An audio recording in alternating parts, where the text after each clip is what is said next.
Noong summer ng 1961, isang misteryosong virus ang tila kumakalat sa isang maliit na tahanan ng pamilya sa hilagang suburb ng London, England. Mula pa noong February, ang 37 years old na si Molly Young ay nakaranas ng pagsusuka, pagtatae at matinding pananakit ng tiyan na inisip niyang mga karaniwang atake ng bilius. Di nagtagal, ang kanyang asawang si Fred, 44 years old, ay nakaranas din ng parehong sintomas, kabilang ang matinding cramp sa tiyan na nagpahina sa kanya ng ilang araw.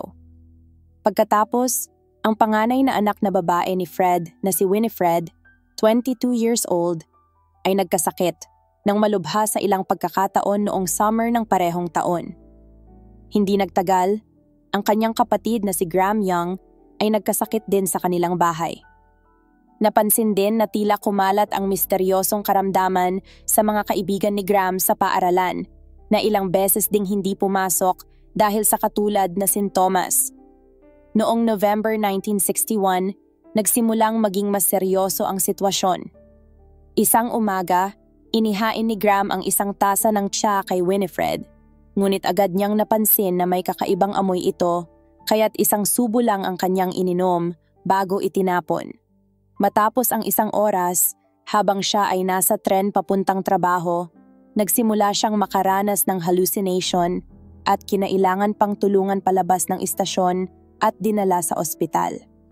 Dito, napag-alaman ng mga doktor na siya ay nahawahan ng isang uri ng lason na belladonna. Ipinaalam ito ni Winifred sa kanyang amang si Fred na nagsimulang bumuo ng isang teorya. Matagal nang nahilig sa chemical si Graham at ilang beses nang ipinagbawal sa kanya ang paggamit ng mga chemical sa bahay matapos magsimula ng mga eksperimento na nagdulot ng sunog sa kanyang mga gamit. Posible kayang hindi sinasadyang nahaluan ni Graham ng mga kemikal ang pagkain ng pamilya? Pinuntahan ni Fred ang kanyang anak, ngunit itinanggi ni Graham at sinisi si Winifred na sinabing gumagamit ng mga teacup ng pamilya para maghalo ng shampoo. Hindi kumbinsido si Fred, kaya't hinalughog niya ang silid ni Graham, ngunit hindi siya nakakita ng anumang bagay na nakakapinsala. Gayunpaman, binalaan niya ang kanyang anak na maging maingat sa mga susunod na pagkakataon kapag humahawak ng mga delikadong chemical. Matagal nang nababahala ang pamilya tungkol kay Graham. Siya ay kakaiba kung ihahalin tulad sa mga batang kaedad niya. Mula noong siya ay 9 years old, nagsimula siyang magnakaw ng pabango at acetone ni Molly, ang kanyang madrasta, upang singhutin at pag-aralan ang mga nilalaman nito. Mula noon ay nahumaling sa mga chemical at mga lason. Kung ang isang miyembro ng pamilya ay uminom ng gamot para sa sakit ng ulo o ilang gamot sa ubo, natutuwa siyang sabihing eksakto ang mga scientific name ng mga sangkap at detalyadong ipaliwanag kung ano ang maaaring mangyari sa kanila kung magkonsumo sila ng sobra. Ngunit, bilang isang batang lalaki, kailangan niyang magkaroon ng libangan, kaya nang mabigo siya sa kanyang 11+ na mga pagsusulit, na sa mga panahong iyon ay nagtakda kung ang isang bata ay papasok sa isang grammar school or sa isang modern secondary school na para sa mga hindi gaanong magaling sa pag-aaral, binilhan siya ng kanyang ama ng set ng mga kagamitan sa chemical bilang pampalubag loob. Hindi alam ni Fred na sa puntong ito ng sariling pag-aaral ng kanyang anak, natutunan ni Graham ang mga kaalaman ng isang postgraduate chemist sa tulong ng mga aklat sa library. Ngunit ang kanyang mga eksperimento sa bahay ay tila mas matindi kaysa sa inaasahan mula sa isang batang sabik na mag-aral. Mula sa paggamit ng acetone, sinubukan niyang langhapin ang solvent upang makuha ang pakiramdam ng pagkalasing.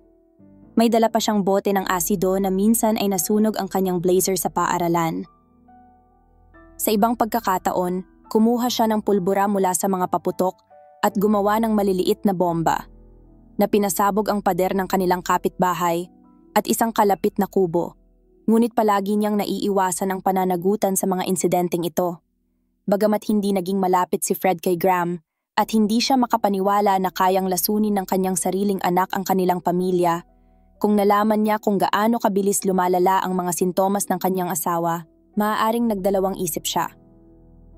Si Graham Young ay ipinanganak noong September 7, 1947 kay Margaret Young. Sa panahon ng kanyang pagbubuntis, nagkaroon ng sakit sa baga si Margaret At bagamat malusog ang bata, pumanaw siya sa tuberculosis 3 buwan pagkatapos manganak. Ang kanyang amang si Fred, isang machine setter, ay labis na nalungkot sa pagkamatay ng asawa at nahirapan sa pagpapalaki ng kanyang anak na si Winifred, na nooy 8 years old, pati na rin ang bagong silang na si Graham. Dahil dito, si Graham ay tumira sa bahay ng kanyang tiya Winnie na malapit lang sa kanila, habang ang kanyang kapatid na si Winifred ay kinuha ng kanilang lola. Si Graham ay naging sobrang malapit kay Winnie at sa kanyang asawang si Jack at ayaw na ayaw niyang mawalay sa kanila. Nang si Graham ay 2 taon at kalahati, muling nag-asawa ang kanyang ama kay Molly at nagsama-sama silang muli bilang pamilya sa kanilang bagong ina sa isang bahay sa abalang North Circular Road sa London. Bagamat mahirap tukuyin ang epekto ng mga unang karanasang ito kay Graham, mabilis niyang ipinakita na siya ay hindi pangkaraniwang bata sa hindi maipaliwanag na mga dahilan. Karaniwan para sa mga bata na magkaroon ng idolo, maaaring sikat na mga atleta, celebrity, o mas matatandang kaibigan at miyembro ng pamilya. Ngunit si Graham Young ay pumili ng mga hindi inaasahang personalidad bilang kanyang mga huwaran. Mahilig siyang magbasa ng mga libro tungkol sa mga mamamatay tao tulad ni Dr. Crippen, at naging paborito niya ang isang aklat na tinatawag na 60 Famous Trials, kung saan ang paborito niyang kabanata ay tungkol kay William Palmer, isang Victorian na doktor na pumatay sa kanyang asawa at ilang iba pa gamit ang lason na antimony. Kahit na hindi karaniwan ang kanyang mga idolo, ikinukwento ni Graham sa sinumang makikinig ang kanyang paghanga kay Adolf Hitler at kung paano ang leader ng Nazi ay isang napakalaking figura. Hindi nagtagal, nagsimula siyang magyabang tungkol sa kanyang interes sa kulto at sinabing miyembro siya ng isang lokal na grupo na pinamumunuan ng isang lalaking nakilala niya sa library. Siya ay isang batang may kakaunting kaibigan. Karamihan sa kanyang mga kaklase ay iniiwasan siya at tinuturing siyang nakakatakot, habang ang mga guro ay tila walang malasakit sa kanya. Abala sa kanyang ugali ng pagsusuot ng lumang swastika badge sa paaralan, isang simbolo na may malalim na kahulugan mula sa ikalawang digmaang pandaigdig na sariwa pa sa alaala ng marami. Ipinapakita niya ang kaunting interes sa mga asignatura, maliban na lamang sa chemistry, lalo na sa toxicology o ang pag-aaral ng mga lason. Higit sa lahat, siya ay nag-aaral mag-isa, madalas na gumugol ng oras sa silid-aklatan upang magbasa ng mga aklat tungkol sa mga lason at forensic science. Ang mga batang minsang nakipaglaro kay Graham ay nagkwento kung paano sila pinilit nitong suminghot ng solvent at isinama sa seremonya ng kulto. Kung minsan ay nagsasakripisyo pa ng isang pusa mula sa kanilang neighborhood. Noong panahong iyon, ilang pusa sa lugar ang nawala na nagbigay ng alalahanin na hindi ito basta aksidente. Bagamat isinulat ni Winifred Young sa kanyang aklat na Obsessive Poisoner na si Graham ay lumaki na may malapit at mahinahon na relasyon kay Molly, madalas namang nagsasabi ang batang lalaki sa mga kaklase kung gaano niya ito kinamumuhian. Ipinakita pa niya sa kanila ang isang maliit na manika na gawa sa clay na ginawa niya. Puno ito ng mga pin at ipinagmamalaki na ito raw ay representasyon ng kanyang madrasta. Sa kalaunan, sinabi niya sa mga psychiatrist na madalas niyang napapanaginipan kung gaano kasaya ang kanyang buhay kung nabuhay lang ang kanyang tunay na ina. Ang kanyang sama ng loob ay maaaring dulot ng katotohanan na si Molly ay isang mahigpit na madrasta kay Graham. Nang kunin niya ang isang patay na dagana na lason, gumuhit siya ng isang larawan ng isang bato ng libingan na may nakasulat na "In Hateful Memory of Molly Young, R.I.P." Pagkatapos, iniwan niya ito sa isang lugar kung saan tiyak na makikita ni Molly. Ngunit, hindi si Molly Young ang unang naging biktima ng mga eksperimento ni Graham na may lason. Ang kanyang interes sa chemistry ay nagdala sa kanya upang maging kaibigan si Christopher Williams, isang batang lalaki na kapitbahay ng pamilya Young. Madalas silang magtanghalian ng magkasama sa paaralan at minsan ay nagpapalit ng mga sandwich. Hindi nagtagal, nakaranas si Williams ng regular na pananakit ng ulo, sakit at matinding cramp. Hindi alam ng kanyang ina kung ano ang gagawin. Iniisip na baka ito'y isang simpleng sakit lang. Iminungkahi ng mga doktor na ang mga sintomas ay maaaring dulot ng matinding migraine. Hindi nila naisip na maaaring lason ang dahilan ng kanyang mga sintomas, lalo na't hindi karaniwang maiisip na gagawin ito ng isang 13 years old. Hindi nila inisip ang kaalaman ni Graham Young sa paggamit ng lason. Matapos makipag-usap ng may kaalaman tungkol sa mga lason at magpanggap na siya'y 17, nakumbinsi ni Graham ang dalawang lokal na chemist na magbigay sa kanya ng antimony, arsenic, digitalis at thallium, sapat na upang pumatay ng 300 tao. Gayunpaman, iniwasan niyang magbigay ng labis na dosis kay Williams. Sa isang pagkakataon, sinabi ni Williams kay Young na makikipag-date siya sa isang babae na pareho nilang gusto noong Biyernes ng gabi. Nang magkasakit ng biglaan si Williams sa araw na iyon, si Graham ang pumalit sa kanya. Gayunpaman, kahit na minsan ay nagkaroon ng alitan ang magkaibigan sa palaruan, kung saan si Young ay nagbanta ng papatayin kita, hindi kailanman pumasok sa isip ni Williams na ang pagka-obsess ni Graham sa mga lason ay may kaugnayan sa kanyang paulit-ulit na pagkakasakit. Bukod dito, ipinakita ni Graham ang isang maling impresyon ng malasakit, pinapanood ang paghihirap ng kanyang kaibigan ng may labis na interes, ipinapakita ang kanyang pakikiramay habang tinatantya ang posibleng susunod na hakbang sa sakit ng kaibigan. Ang ibang mga estudyante sa John Kelly Secondary School ay naging maingat kay Young, na kilala sa pagiging kakaiba. Tinawag nila siyang ang baliw na professor, isang palayaw na hindi intended na magbigay ng simpatya, ngunit tila nagustuhan ni Young. Naalala ni Clive Krieger, isang kaibigan ni Williams, ang mga nakakatakot na guhit na ipinakita sa kanya ni Young. "I would be hanging from some gallows over a vat of acid," sabi niya kay Anthony Holden, ang may akda ng The St. Albans Poisoner, na may mga syringe na may markang lason na dumidikit sa akin. Siya ay masama at natatakot ako sa kanya. Sa kabutihang palad para kina Krieger at Williams, hindi nasiyahan si Graham na pag-eksperimentuhan ng mga kaibigan dahil hindi niya matutukan ang kanilang mga sintomas kapag sila ay absent sa paaralan dahil sa sakit. Kaya't itinuon ni Graham ang kanyang mga eksperimento sa mas seryosong paraan at mas mapanganib na mga sitwasyon para sa isang grupo ng mga pasyente na maaari niyang obserbahan ng mas malapitan, ang kanyang sariling pamilya. Ang kalagayan ni Molly Young ay unti-unting lumala sa mga unang buwan ng 1962. Nabawasan siya ng timbang, nakaranas ng matinding sakit sa likod, at nagsimulang malagas ang kanyang buhok. Noong Sabado ng Pasko ng pagkabuhay ng 1962, nagising si Molly at tila may mga bagong sintomas. Nanigas ang kanyang leeg at nakaramdam siya na parang tinutusok ng karayom ang kanyang mga kamay at paa. Gayunpaman, pumunta pa rin siya sa palengke para mamili, ngunit bumalik bago magtanghalian habang si Fred Young ay nasa lokal na pub. Pag-uwi ni Fred, nakita niya si Graham na nakatayo at nakatingin mula sa bintana ng kusina, habang ang kanyang madrasta ay namimilipit sa sakit sa likod ng hardin. Namatay siya sa ospital ng araw na iyon.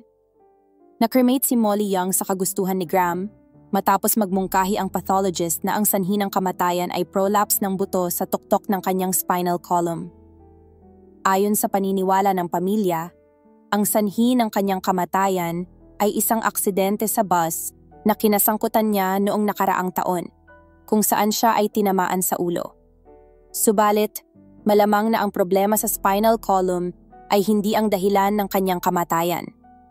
Ipinaliwanag ni Holden na binago ni Graham ang uri ng lason na ginagamit. Dahil matapos ang higit sa isang taon ng regular na dosis, nakasanayan na ni Molly ang antimony. Noong gabi bago siya namatay, nilagyan ni Graham ng 20 butil ng thallium, isang walang kulay, walang amoy, at walang lasa na heavy metal na substance, ang hapunan ni Molly. Ang dami ng thallium na ito ay sapat na upang pumatay ng 5 o 6 na tao. Pagkatapos ng kamatayan ni Molly, tila kumakalat pa rin ang misteryosong sakit sa pamilya Young. Ang tiyuhin ni Graham na si John ay nagsimulang magsuka ng labis matapos ang libing. Tiyak na kumain siya ng pre-spiked mustard pickle na ibinigay para sa mga sandwich na siya lamang ang kumain. Sa pagkakataong ito, naging matagumpay na ang pangalawang eksperimento ni Graham at ang plano niyang pagpatay. At sa pagkakataong ito, ang biktima ay tunay niyang pamilya. Si Fred Young, na dumanas ng pagsusuka, pagtatae, at pananakit ng tiyan habang may sakit si Molly, ay nakaranas ng mas malalang sintomas pagkatapos ng kamatayan ni Molly, hanggang sa maisip niyang malapit na siyang mamatay. Nang siya ay ma-admit sa ospital, madalas siyang binibisita ni Graham na masigasig na tinalakay ang kanyang kalagayan sa mga doktor, na nahirapan tukuyin kung arsenic o antimony poisoning ang sanhi. Sa huli, na-diagnose siyang may antimony poisoning at tinantiya ng mga doktor na isang dosis na lang at maaaring mamatay na siya. Habang nasa ospital, napansin ni Fred Young na ang mga pag-atake ng sakit ay palaging nangyayari tuwing Lunes, ang araw pagkatapos niyang samahan si Graham sa lokal na pub tuwing Linggo. Bagamat naisip lamang ito ni Fred matapos maaresto si Graham, sinabi niya sa kanyang anak na huwag nang dalhin si Graham upang makita pa siya. Kung si Fred ay naghihinala na nilalason siya ng kanyang anak, hindi lamang siya kundi pati na rin ang buong pamilya at ilang mga kaibigan ni Graham ay nagsimulang maghinala.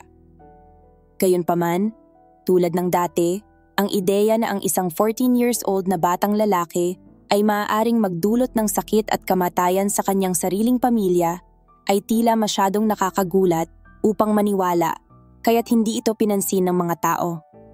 Ang alarma ay nagsimula nang magtangkang kumilos ang guro ng chemistry ni Graham sa paaralan, si Geoffrey Hughes, na matagal nang nababahala sa mga eksperimento ni Graham. Isang gabi, pagkatapos ng klase, hinanap ni Hughes ang mesa ni Graham at nang makita niyang may mga botelya ng lason, mga larawan ng mga namamatay na tao at mga paliwanag tungkol sa mga kilalang lason, agad siyang nakipag-ugnayan sa pulisya. Upang tiyakin ang kalagayan ni Graham, ipinadala siya sa isang career counselor na sa katunayan ay isang interview ng isang psychiatrist ng pulisya na nagpanggap na interesado sa kanyang mga kakayahan at pinilit siyang magbukas tungkol sa kanyang kaalaman sa mga lason. Inireport ng psychiatrist ang kanyang nakakagulat na natuklasan, ngunit nang dumating ang mga pulis kay Graham, itinanggi niya ang lahat, kahit na nahulog mula sa bulsa ng kanyang kamiseta ang isang bote ng antimony na madalas niyang tinatawag na aking maliit na kaibigan. Ngunit kalaunan ay bumigay siya at ipinagtapat ang lahat at dinala niya ang mga pulis sa ilang mga taguan ng mga lason na nakatago malapit sa isang bakod sa kanilang bahay, pati na rin sa kubo sa tapat ng kalsada kung saan siya madalas magsagawa ng mga eksperimento sa pulbura. Inilarawan niya ang kanyang libangan bilang isang bisyo na parang droga, ngunit sinabi niyang hindi siya gumagamit ng droga.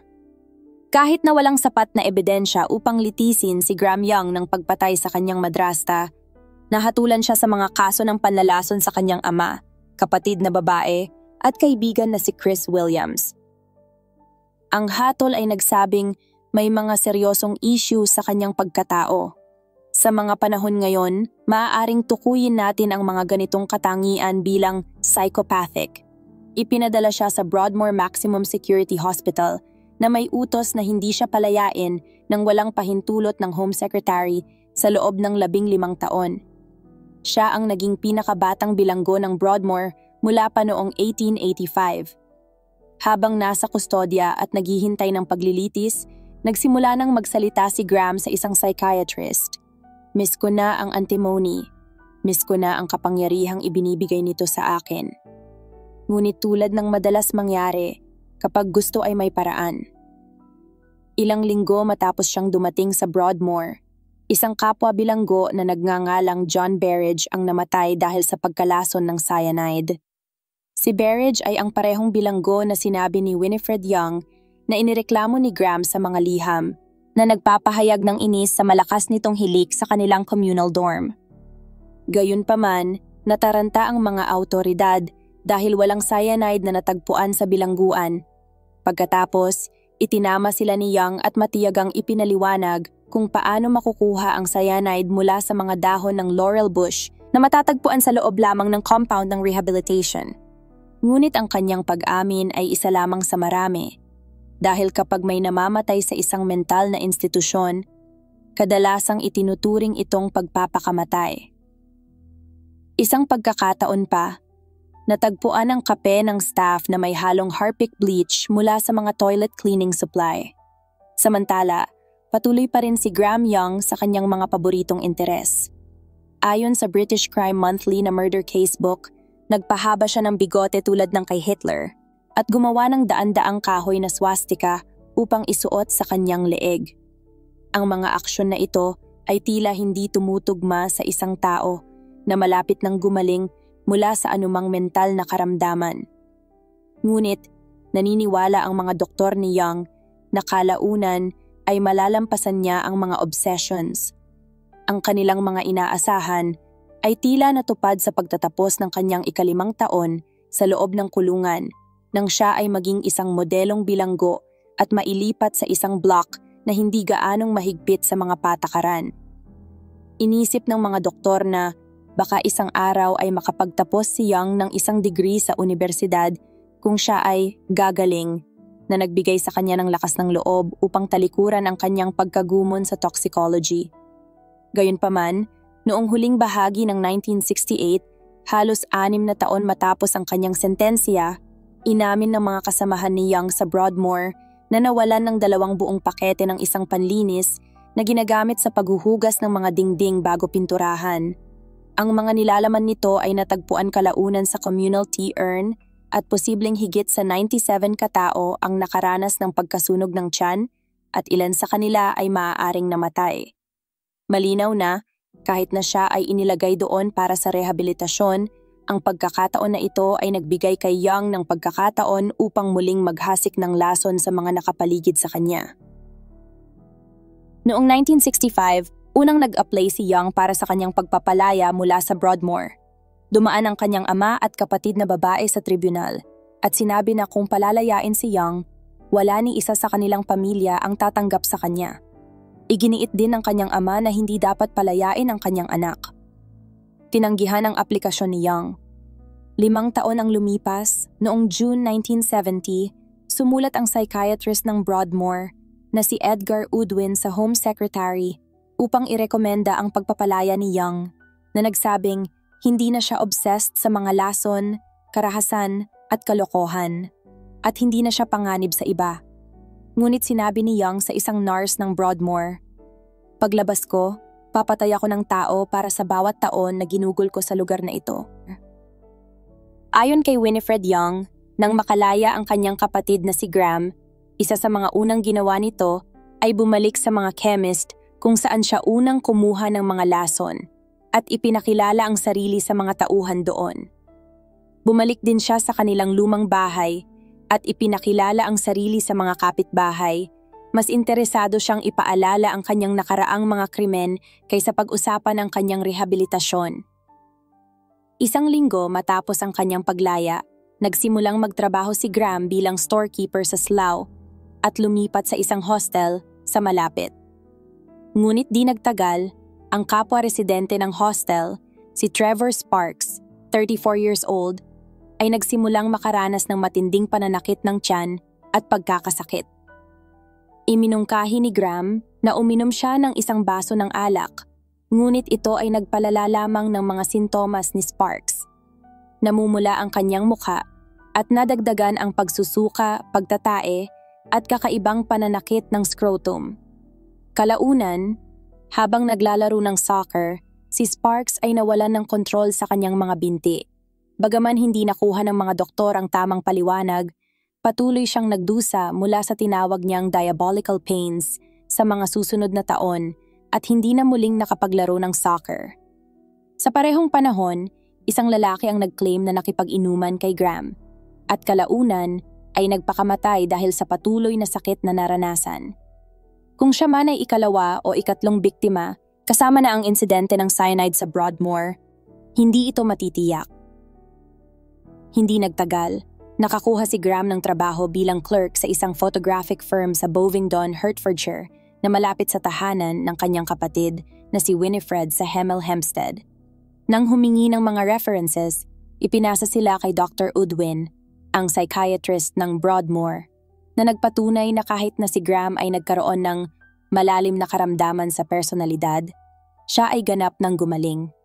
Walang binanggit tungkol sa kanyang nakaraan na pagkahumaling sa mga lason na maaaring may kaugnayan sa mga chemical na ginagamit sa kumpanya.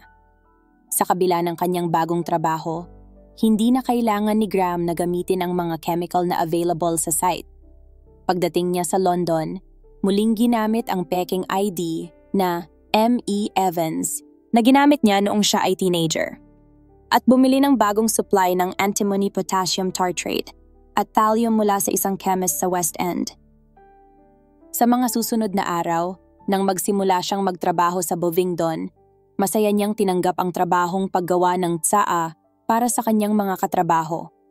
Ang unang kasamahan na nakipagkaibigan kay Graham ay si Ron Hewitt, na 41 years old, na malapit nang umalis sa kumpanya, ngunit nanatili ng ilang linggo upang ipakita kay Graham ang mga dapat gawin bago siya mag-take over ng trabaho. Dalawa pang mas matandang miyembro ng staff, sina Bob Eagle, 59 years old na manager ng storeroom, at Fred Biggs, 60 years old na stock supervisor, ay nakipagkaibigan din kay Graham at nagbigay sa kanya ng sigarilyo at pera para sa pamasahe sa bus. Ngunit kalaunan, nagsimulang magkasakit si Eagle sa trabaho. Kasabay nito, nakaranas si Ron Hewitt ng pagtatae, matinding pananakit ng tiyan, at nasusunog na pakiramdam sa lalamunan pagkatapos uminom ng isang tasa ng tsaa na inihanda ni Graham. Ang mga sintomas ay tumagal ng ilang araw, ngunit ang mga doktor ay nakapagbigay lamang ng posibilidad ng food poisoning o gastric flu. Nang bumalik siya sa trabaho, bumalik din agad ang mga sintomas laging pagkatapos uminom ng tsaa. Sa sumunod na 3 linggo, nakaranas siya ng hindi bababa sa 12 insidente ng kakaibang sakit na ito. Pagkatapos umalis sa kumpanya, hindi na nagkaroon ng sintomas si Hewitt, habang gumaling din si Bob Eagle matapos magbakasyon. Ngunit isang araw pagkatapos bumalik sa trabaho, nagsimulang mangyari kay Eagle ang pamamanhid ng mga daliri at hindi siya makagalaw ng walang matinding sakit. Nang dalhin siya sa ospital, kumalat ang pamamanhid sa kanyang katawan hanggang siya'y halos paralisado at hindi makapagsalita. Sa takot ng kanyang mga kasamahan, pumanaw siya 10 araw matapos iyon, noong July 7, 1971. Ang opisyal na sanhi ng kanyang kamatayan ay bronchial pneumonia mula sa isang hindi pangkaraniwang uri ng polyneuritis na kilala bilang Guillain-Barré syndrome. Napakalungkot, sabi ni Young sa mga kasamahan, na si Bob ay nakaligtas sa Dunkirk, isang mahalagang labanan sa ikalawang digmaang pandaigdig, upang mabiktima lang ng isang kakaibang virus. Dahil dito, siya ay pinili ng managing director ng kumpanya na sumama sa cremation. Sa mga linggo pagkatapos ng pagkamatay ni Eagle, sinubukan ng mga tauhan sa Bovingdon na itago ang insidenteng ito.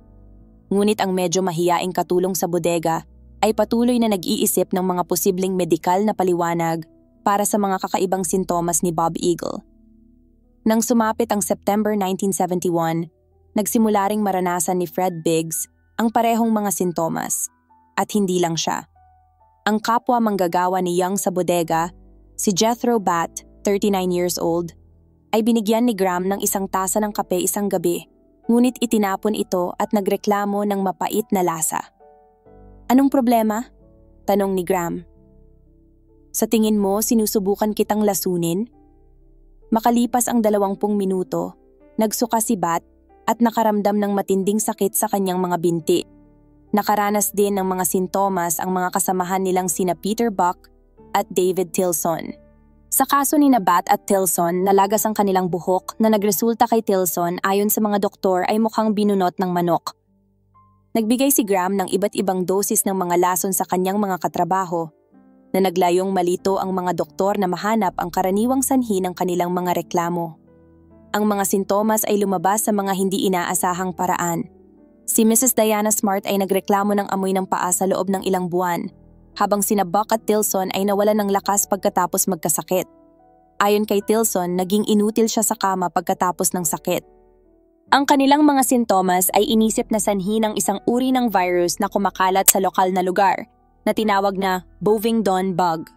Sa hindi inaasahang pagkakataon, isang surot sa tiyan ang kumalat sa mga bata sa nayon ilang buwan bago ang insidente. Maraming mga manggagawa ang nag-isip. Tulad ng mga residente ng Neasden, isang dekada na ang nakaraan na ang kontaminadong supply ng tubig ang maaaring naging sanhi.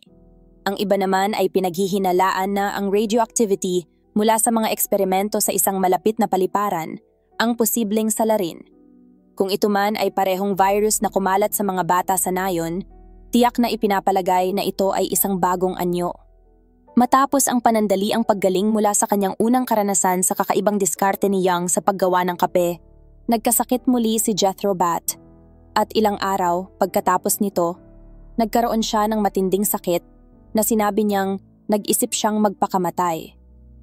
Nanatili siya sa ospital ng ilang linggo. Ang kalagayan ni Fred Biggs ang pinakamabigat sa bagong outbreak. Ang kanyang kondisyon ay lumala hanggang sa magsimulang matuklap ang kanyang balat at ang sakit ay naging matindi hanggang sa hindi na niya kayang tiisin ang bigat ng kumot na nakapatong sa kanyang katawan. Ipinakita ni Young ang pag-aalala sa kalagayan ni Biggs sa pamamagitan ng patuloy na pagtawag sa asawa ni Biggs at sa ospital.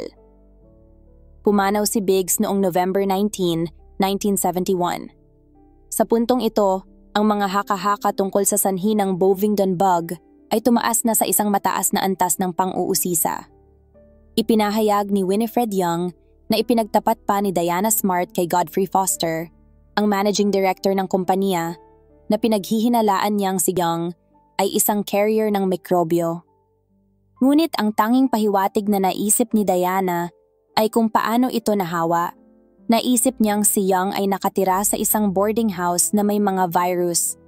Noong araw na inanunsyo ang pagkamatay ni Fred Biggs, tinipon ng company doctor ang mga empleyado upang tiyakin sa kanila na walang katibayan, na ang kakulangan sa kalinisan sa lugar ng kumpanya ay nagdulot ng pagkakasakit at pagkamatay.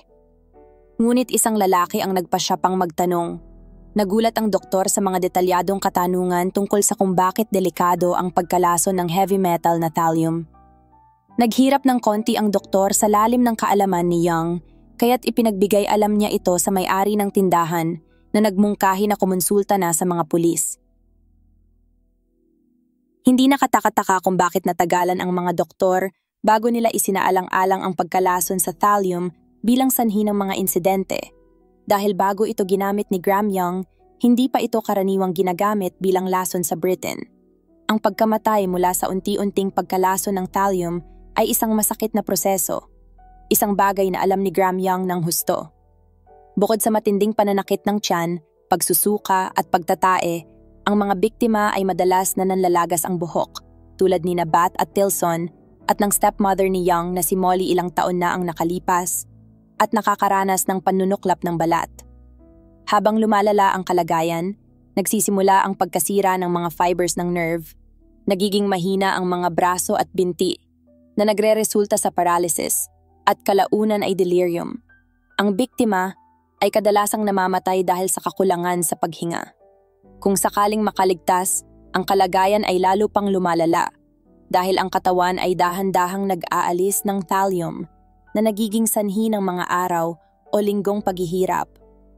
Ang paulit-ulit na dosis ng lason ay may epekto ng pagiging isang accumulative poison na unti-unting pumapatay sa loob ng isang linggo o dalawa. Ang ganitong uri ng pagpapahirap ay isang mahaba at mabagal na paraan ng pagpatay na tila perpekto para sa isang sadista.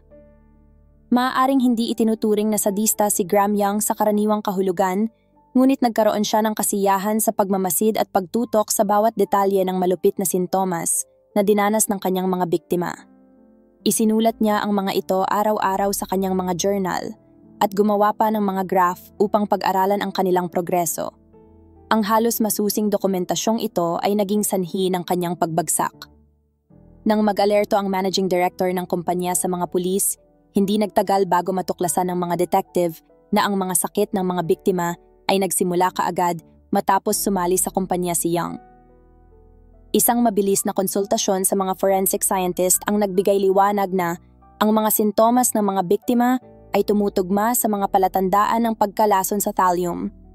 Dito, ipinahayag ng mga eksperto sa mga boss ng kumpanya na si Graham Young ay isang nahatulang nanlason. Agad na naghanap ang mga pulis sa silid ni Graham Young sa kalapit na Hemel Hempstead, kung saan natagpuan nila ang mga dingding na puno ng mga larawan ni Hitler at iba pang mga leader ng Nazi, pati na rin ang mga guhit ng mga payat na tao na may hawak na mga bote na may label na lason at mga figure na nakahawak sa kanilang mga lalamunan habang ang buhok nila ay nalalagas.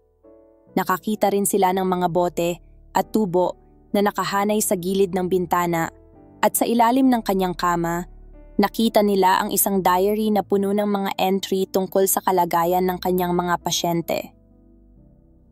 Noong Sabado, November 21, 1971, binisita ni Graham ang kanyang ama at tiyahin sa Sheerness, Kent. Habang nasa kanilang bahay, dumating ang mga pulis at agad na naisip ni Fred Young kung bakit sila naroroon. Itinuro niya si Graham sa mga opisyal at tinanong siya ni Winnie, "Graham, ano ang ginawa mo?" Sumagot si Graham, "Hindi ko alam kung ano ang pinag-uusapan nila, Auntie." Habang inaakay siya palabas, narinig ni Fred ang tanong ni Graham sa mga pulis, "Para kanino ang ginagawa mo sa akin?" Pagkatapos nilang umalis, pinunit ni Fred ang mga dokumento tungkol kay Graham, kabilang ang kanyang birth certificate. Sa sandaling nasa kustodya, inamin ni Graham ang mga panlalason sa ilalim ng interogasyon at ipinagmalaki pa ang kanyang perpektong pagpatay sa kanyang madrasta noong 1962, habang alam niyang maaari pa rin niyang itanggi ang lahat sa korte. Natawa siya nang hamunin siyang magbigay ng nakasulat na pahayag na umaamin sa kanyang kasalanan. Ngunit sa kabila ng kanyang mga kakatwang pagyayabang, hindi nagtagal ay sinabi niyang tapos na ang charade at malinaw na tinanggap na ang kanyang kapalaran. Gayunpaman, hindi ibig sabihin na hindi siya makararating sa korte. Pinlano niyang samantalahin ang bawat pagkakataon upang makuha ang atensyon mula sa kaso, sa layuning maging pinakamasamang poisoner sa lahat ng panahon. Ang paglilitis ni Graham Young ay isinagawa sa St. Albans Crown Court noong June 1972. Sa depensa, mahusay niyang nahamon ang taga-usig na tila ang kaso ay isang experiment ng chemistry para sa kanya. Ayon kay Peter Goodman, abogado ni Graham, ipinagmamalaki niyang siya ang unang gumamit ng thallium sa isang kaso ng pagkalason sa Britain. Sinabi ni Susan Nowak, isang reporter, na si Graham ay may nakakatakot na aura at hindi mo gustong makipag-eye contact sa kanya dahil sa kanyang nakakikilabot na presensya. Malinaw na nasiyahan si Graham Young sa pagbibigay ng nakakatakot na impresyon sa iba. Nang humingi ang press ng larawan, pinili niyang gamitin ang isang larawan kung saan siya ay mukhang malamig at masama, bagamat ang larawan ay kinuha ng hindi niya intensyon. Inaasahan niyang mapawalang sala at iginiit sa kanyang pinsan na malaki ang pagkakataon niyang magtagumpay sa kaso dahil naniniwala siyang may kahinaan ang kaso laban sa kanya. Inisip niya na hindi mapapatunayan ng prosecution ang kanyang kasalanan, lalo na't ang katawan ni Bob Eagle ay na-cremate at walang sapat na ebidensya para patunayan ang pagkalason sa thallium. Tinutukoy niya ang kanyang talaarawan bilang isang ideya lamang para sa isang nobela at itinatanggi ang kanyang pag-amin sa pulisya. Sinasabing, sinabi lamang niya ito upang makuha ang pagkain at damit sa bilangguan. Sa kabila ng mga pahayag na ito, natuklasan ng mga eksperto ang bakas ng thallium sa abo ni Bob Eagle. Ang mga entry sa diary ni Graham Young na ipinasa sa korte ay nagsasaad ng mga detalyadong sintomas ng kanyang mga biktima, tulad ng paralysis at pagkabulag. At ipinahayag niyang ang kamatayan ni Fred Biggs ay magiging isang kaginhawahan. Ang mga entry sa diary ni Graham Young ay nagbigay ng mga detalye tungkol sa kanyang mga plano para sa pagpatay at mga pagtatangkang manlason.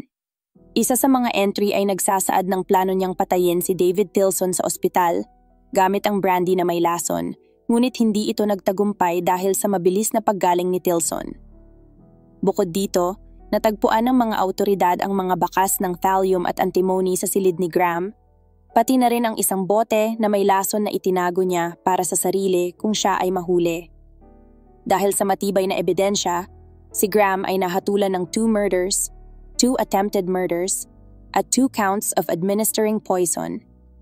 Nasentensyahan siya ng 4 counts of life imprisonment at 25 taong sentensya. Ang mga tao sa korte ay nagulat nang malaman na si Graham ay pinalaya mula sa isang mental na institusyon ilang buwan bago ang mga krimen, na nagdulot ng pagkabigla sa hurado at mga saksi. Matapos mahatulan si Graham Young, iminungkahi ng hurado ang agarang pagsusuri ng mga batas sa UK ukol sa pagbebenta ng mga lason dahil sa nakakabahalang kalagayan ng kaso. Nagtaka ang mga pahayagan kung paano siya nakalabas mula sa mataas na seguridad na bilangguan at nakakuha ng mga lason, pati na rin kung paano siya nairekomenda para sa trabaho na may kinalaman sa chemical nang walang kaalaman ng kanyang mga amo sa kanyang kriminal na nakaraan. Bilang tugon, nagtakda si Kalihim Reginald Modling ng 2 investigasyon upang suriin ang kontrol at pangangalaga ng mga bilanggo na may sakit sa pag-iisip na nagresulta sa mas mahigpit na mga batas sa pagsubaybay sa kanila. Si Graham Young ay itinuturing na isang pambihirang kriminal na bihirang makatagpo. Ang kanyang mga krimen ay hindi lamang kakaiba sa pamamaraan, kundi pati na rin sa motibo, ang kanyang pagkahumaling sa agham at kakulangan ng empatiya. Ayon sa abogado niyang si Peter Goodman, wala raw masamang hangarin si Graham sa mga pinatay niya, kundi isang misguided scientific obsession na walang kasamang empathy. Ibinahagi ni Winifred Young, ang kapatid ni Graham, na ang motibo ng kanyang kapatid ay hindi nauunawaan ng iba. Ayon sa kanya, hindi nauunawaan ng mga tao ang layunin ni Graham.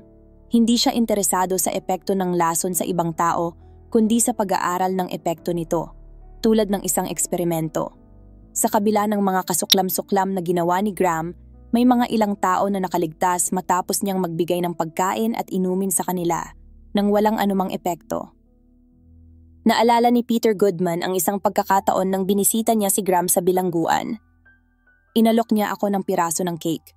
Nag-atubili ako at sinabi niya, "Halika, hindi ko lalasunin ang abogado ko."